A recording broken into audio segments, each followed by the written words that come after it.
Perkembangan bahasa anak oleh Aisyah Indrianingrum, Katarina Lydia Manafe, Dika Kurniawati, Ines Fatmala-Dewi, Muhammad Afi Adani, Rizky Dwi Puspasari.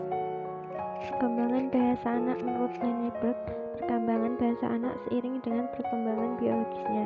Dweritsky menyatakan bahwa dalam kehidupan manusia mengalami perkembangan bahasa melalui dua tahapan, yakni pralinguistik dan linguistik.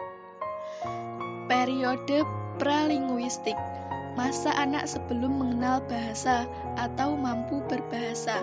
Saat bayi mulai tumbuh, secara berangsur-angsur ia mengembangkan bahasanya melalui urutan tahap demi tahap. Tahap pertama, sejak lahir sampai sekitar usia 2 bulan, yaitu masa fonasi, phonation stage. Selama ini bayi sering membuat apa yang disebut bunyi-bunyi yang menyenangkan.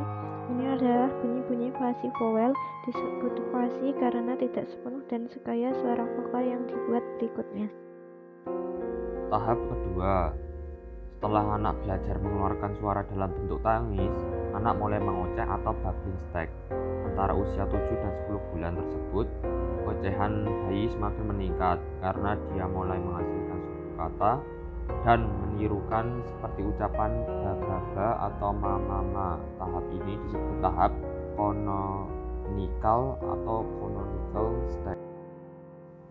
Tahap ketiga, bayi setelah melalui masa canonical secara meningkat, bayi mempersempit penggunaan fonem mereka, terutama pada fonem yang akan mereka gunakan dalam bahasa yang mereka pelajari. Ini disebut dengan tahap kontraksi atau contraction stage dan umumnya terjadi antara usia 10 dan 14 bulan. Pada tahap ini, bayi belajar meniru apa yang mereka dengar. Periode linguistik. Pada periode ini, anak sudah mampu menggunakan kata-kata untuk berbicara. Kata yang dimaksud adalah ucapan yang berhubungan langsung dengan benda atau kegiatan tertentu sebagai bentuk dasar. Misalnya, mama, papa, baba, dan baru. Kemudian mempelajari kata abstrak. Ini terjadi antara umur 10 sampai 17 bulan. Pada awal tahun pertama, yakni usia sekitar 12 bulan, anak menggunakan kata antara 3 sampai 6 kata atau disebut dengan holophrase. Tahap berikutnya, anak berusia antara 12 sampai 18 bulan. Anak telah mampu menggunakan kata benda yang luas serta telah mampu menggunakan kosakata yang terdiri antara 3 sampai dengan 50 kata. Pada usia sekitar 2 sampai 3 tahun, anak sudah mampu menerima bahasa dengan menggunakan bahasa telegrafik 2 sampai 3 kata. Anak selanjutnya mampu berkomunikasi dengan menggunakan kata antara 3 sampai 50 kata. Anak ketika berusia 3 tahun, kosakatanya bertambah setiap hari. Pada usia tersebut, anak memiliki kosakata antara 200 sampai 300 kata.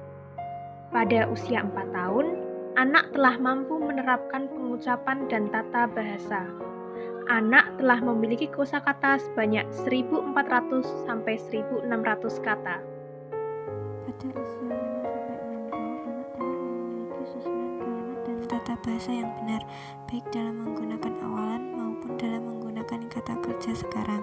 Panjang kalimat rata-rata setengah baris per kalimat, kemudian meningkat menjadi 6 sampai 8 kata. Anak telah mampu menggunakan kosakata kira-kira 2.500 kata dan anak mengerti sekitar 6.000 kata.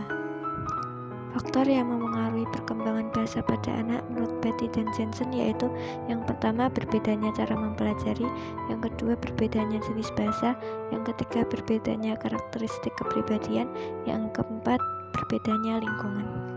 Gangguan perkembangan bahasa pada anak. Yang pertama disfasia, jenis gangguan perkembangan bahasa yang tidak sesuai kemampuan berbahasa anak seusianya. Yang kedua sindrom Asperger, gangguan interaksi sosial, keterbatasan dan pengulangan perilaku.